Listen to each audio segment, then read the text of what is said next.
Hi everyone, it's me, and today, stay sober, fit and healthy together.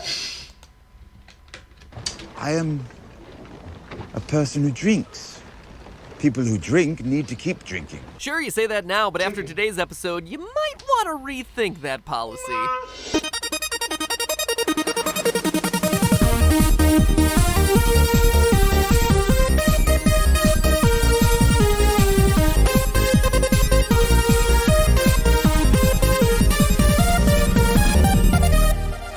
Hello, Internet! Welcome to Film Theory. Hello Internet, welcome to Film Theory. Hi. Where I thought to myself, what better way to celebrate the coming of winter than And I think to myself, what a wonderful world. by talking about the series where winter just never seems to quite arrive. One of my favorite shows here on the channel, Game of Thrones. Up to now, we've concocted theories around Dany, Jon, and Jorah, the last of which I still think is incredibly likely to happen. But there's one character who has sadly remained on the sidelines. A character who's been everyone's favorite, including mine, since season 1, and by some miracle has somehow been able to escape the wheel of death that George R.R. Martin has hanging on his writing room wall. Yup, today's theory is about none other than Tyrion Lannister. Now, in case you're not familiar with Game of Thrones or this character in particular, while I could tell you about him, I think he sums it up best. I drink and I know things. Yeah, that about does it. And when he says he drinks, man, can Tyrion drink. The channel Movie Maniacs put together a compilation of every Game of Thrones character's drinking throughout the first 4 seasons, and I get a little woozy just watching it. Roll the tape. That's a good red. More wine? Tyrion, buddy, I'm afraid your drinking is really starting to get out of hand. Yep, not good for the body. Do understand? Please be safe, please be healthy. Thank you so much. And I don't mean let's get you to Alcoholics Anonymous, I mean more like your liver is a lump of coal and you should be catatonic right now. Tyrion even admits that being as sloshed as he is at all hours of the day is way harder than it looks. It's not easy being drunk all the time. Everyone would do it if it were easy. And it's boasts like that, combined with the seemingly endless stream of wine going into Tyrion's mouth hole, that has me a bit concerned. So our question of the day, just how drunk is Tyrion Lannister? What is this guy's blood alcohol concentration? What kind of health effects should he be experiencing? But perhaps the most important question of all, in a fantasy series full of dragons and ice zombies, is the most unbelievable element Tyrion's ability to handle his liquor? No. Ah, so you're trying to say that he's not the best drinker. There's someone better than him? I don't think so. We'll see, my friend. We'll see. Now, don't get me wrong, Tyrion's drinking isn't the kind of behavior that I'm gonna defend here. Heck, when most of my friends were in college out drinking at parties, no joke, I was trying to start a show choir. Yeah, talk about regrettable life decisions. And I was sober! Suffice it to say that I can't estimate how drunk Tyrion is from any kind of personal experience, so I'll try to prove how drunk he is in the best way that I know how. Science! And some Science! history. And maybe a few leaps of theorist logic, but mostly science. So the first thing that we're gonna need to do if we're gonna Science and history. But science. calculate the level of Tyrion's intoxication is determine exactly what he's drinking. Game of Thrones watchers might know some of these wines by name, like Arbor Gold, Arbor Red, and Dornish Red, but what would the real-world equivalents of these be? It's actually a tricky question since the popular types and strengths of wine have changed throughout history, and fans of Game of Thrones argue about when exactly the series should be set. Well, the knee-jerk reaction to castles, knights, and dragons would be to put it into the medieval period, which lasted from the 5th century to the mid-15th century. Based on my research, Game of Thrones is actually taking place a bit later than that. Sure, George R.R. Martin has said that part of the inspiration for the series was the English War of the Roses, which took place from 1455 to 1487, but there's one piece of evidence that Which is within the range of 5th to 15th century. guarantees the events of the show are happening at least 50 years after those dates. And for as unimportant as 50 years might seem, that little difference matters. In medieval times, most wine was relatively weak. We're talking somewhere between grape juice and Mike's Hard Lemonade. And that may sound like a joke, but it's not. Because by the 16th century, people had discovered a new and magical technology that helped them age wine and preserve it so it would get stronger. Yes. Case in point, for thousands of years, the good alcohol they are drinking are not preserved properly. That crucial piece of technology and the evidence proving the dates that we're hanging out in Westeros during Game of Thrones is this.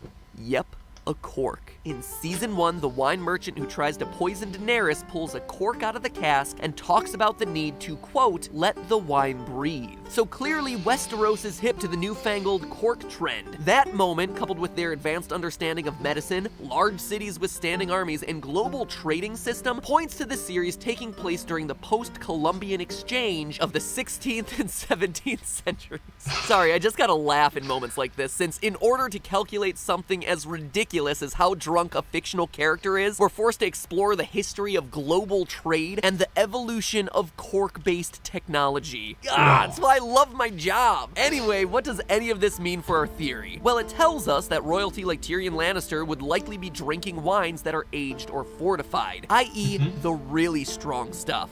Which is stronger than their pre-ascendants, right?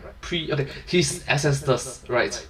That means his grandfather's drinking alcohol versus he's drinking alcohol. He's better than his father, literally better than his father. In the 16th century, fortifying wine became so popular that you're weak and so strong, it would make a box of Franzia look like an oversized juice box. The most popular fortified wines of the day, like Malmsey, sherry, and port, all have alcohol contents of around 22% alcohol by volume. That number on its own might not mean a lot to you, but by comparison, an average bottle of wine nowadays is going to be in the realm of 11% alcohol by volume. So the stuff that we see Tyrion drinking throughout Game of Thrones is going to be nearly twice as strong. And honestly, it can go up from there. In A Clash of Kings, the second novel of the series, Tyrion reveals that when Robert Baratheon was killed by a boar, he'd been consuming fortified wine that was 3 times as strong as usual, which would seem to indicate that its alcohol by volume was around 40%, which is as strong as a hard liquor like whiskey, but he's downing it like wine. So for our purposes today, we're safe to assume that Tyrion is drinking strong, fortified wine at about 20% alcohol by volume. But of course, knowing what Tyrion is drinking is only part of the equation. To determine how drunk he's really getting, we need to consider how much he's drinking and how quickly he's drinking it. Our best scenario for this is Tyrion and Sansa's wedding banquet from Season 3. Now obviously we don't see the whole scene, but we can figure it out and make some estimates based on what we do see. For one, Tyrion is filling his chalice to the very top, which is a bad sign. A serving of wine is typically about 4 to 5 fluid ounces, but the full volume of this glass is going to be something similar to this modern goblet from Williams & Sonoma for $80? Jeez! No wonder history invented the red Solo cup. Lannisters always pay their debts. Yeah, Lannisters always pay Williams and Sonoma. Man, home goods are way too expensive. Anyway, that overpriced vessel for holding fluid has a capacity of 10 ounces. So each time Tyrion fills and empties his glass, he's draining a double serving of wine. In the brief moments of the banquet that we do see, Tyrion downs 2 of those glasses in a matter of minutes. And more importantly, he was already drunk to begin with. Tyrion was out pre-gaming. This is the first shot that we see of him at the reception. If that face doesn't say, I'm about to regret my life choices, I don't know what does. Now we can't say for sure how long that wedding reception lasts, but we can calculate both a conservative estimate and an aggressive estimate. Assuming that the banquet is fairly short, say an hour or 2, and Tyrion finishes his wine every half hour, then he's gonna consume roughly 30 to 40 fluid ounces of wine, or about 1/3 of a gallon,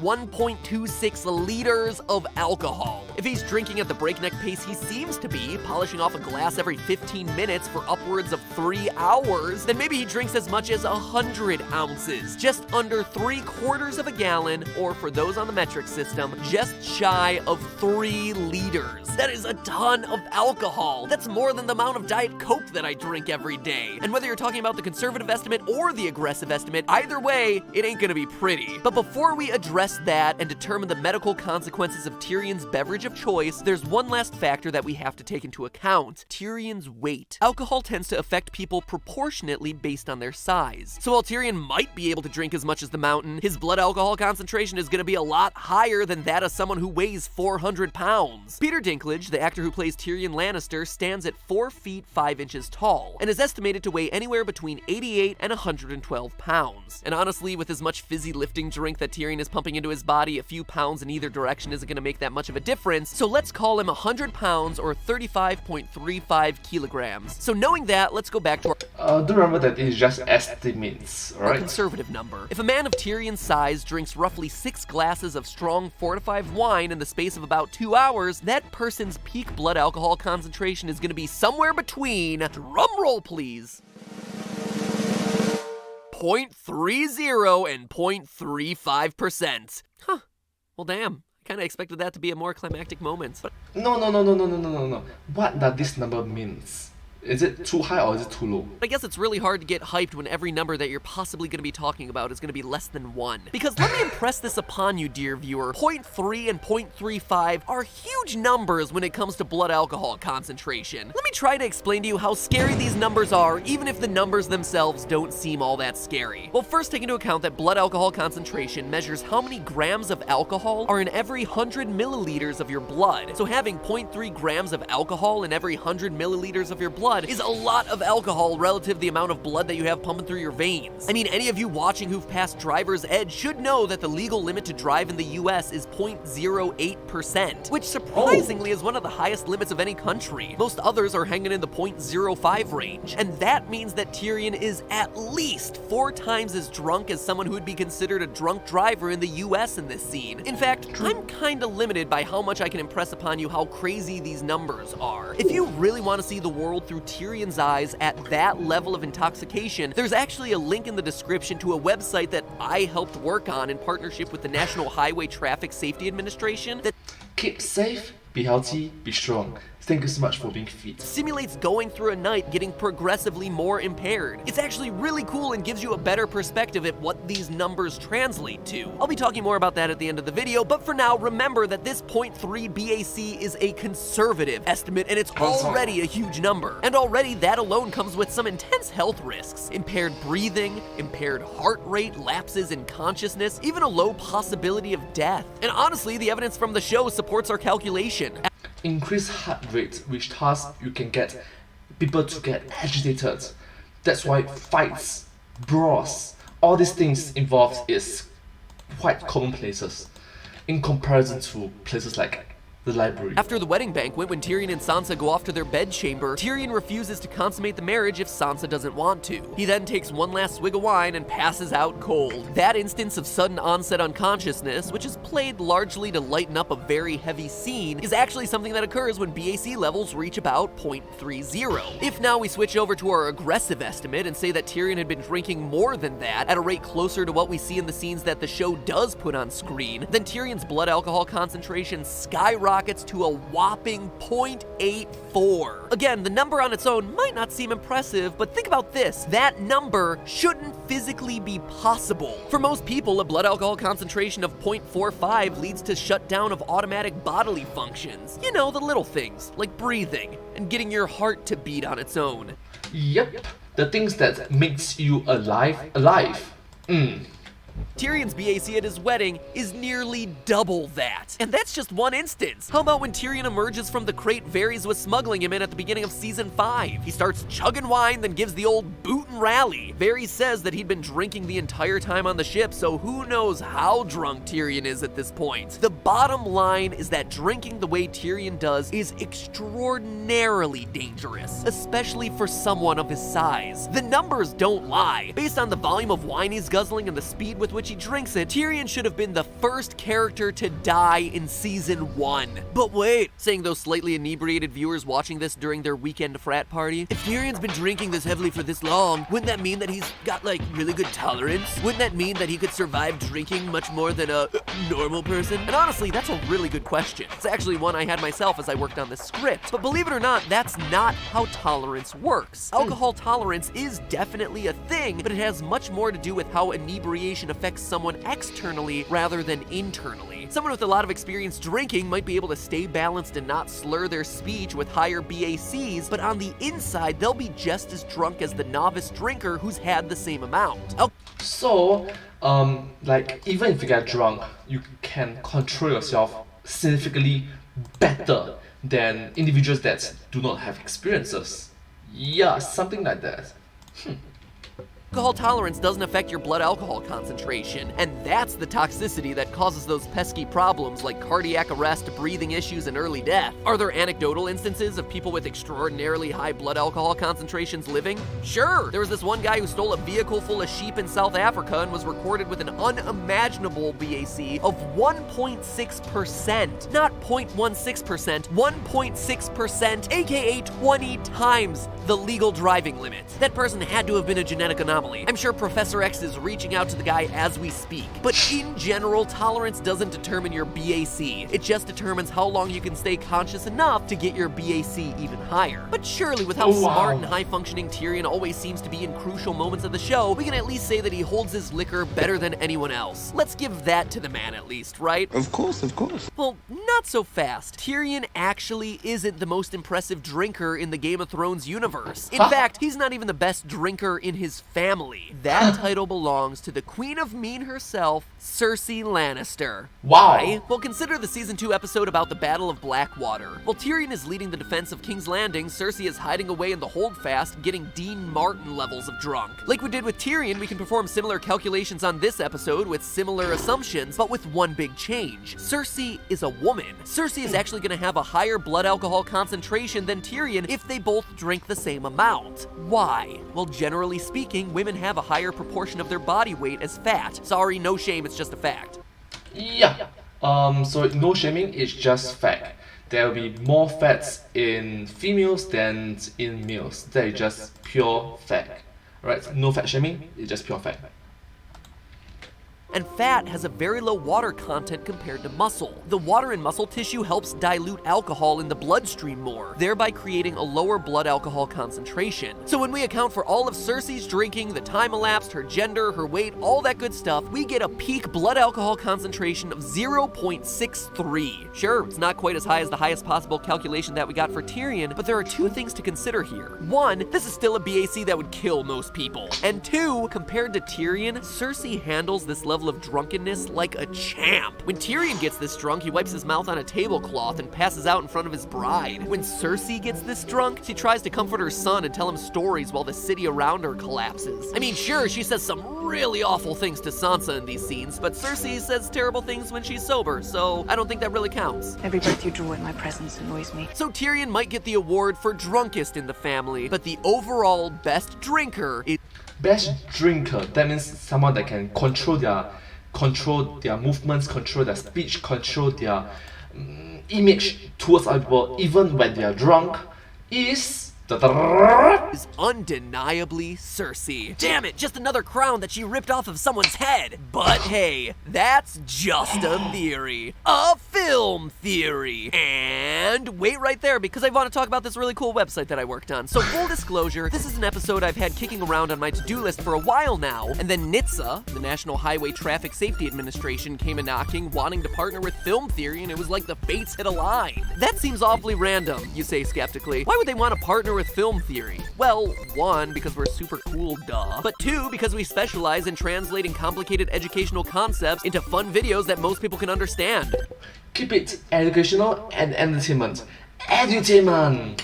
Like this one in blood alcohol concentration. They actually asked me to serve as a guide through this really cool 360-degree website that gives you a first-person experience of a night on the town getting more and more buzzed. Maybe you can't get up to Tyrion coma levels of drunkenness like 0.8, but you can get your BAC to some dangerously large numbers. And like I said in the episode, because so much of blood alcohol concentration depends on perceptual differences that you experience at different levels, this is a great way to experience it firsthand in the safety of your own home. And for free. You're not actually having to pay for any alcohol. So give it a go and tell me how it goes. In fact, you'll see me there as I guide you through the experience. Go up against my raging nerd brain and bar trivia. Or just listen to my snarky remarks as I wait there for you to choose a darn drink. Seriously, just pick the darn thing. All in all, it was a fantastic project to work on, and it presents a super fun way to learn about the effects of alcohol. A 360-degree choose-your-own-adventure style evening of getting drunk. And if you're like me, I would choose ice cubes. Water lah, of course, but ice cubes. Not not too shabby. So go to the website you see on screen, or just hammer the link in the top line of the description to go and check it out. Not just I will thank you, but your future self will thank you too. And if Back to the Future has taught me anything, when that meeting eventually happens, you will have caused a time paradox, but it'll be so worth it. So one last time, check out this website or click the link in the top of the description to have some drinks, attempt and fail at darts, and try to seduce people while getting sloppy at the counter. All while watched over by your little guardian angel, Matt Pat. Don't worry guys, I got you covered. Now if you'll excuse me, next week, call me Pippin, cause I've got some magic to do. Alright, okay, so anyways, thank you so much for watching this video. I hope that you find this video very interesting and very educational. So it's educational, but and also entertainment. So edutainment, yeah, sort of. If you do like this video, please remember to like, share and subscribe to my channel and comment down below if you have any of us. Don't forget to follow my channel, and I sincerely appreciate all of your support and encouragement for my work. Thank you all so much, and I hope to see you in my next video. Bye bye! But hey, that's just a theory. A film theory! And cut! Thank you.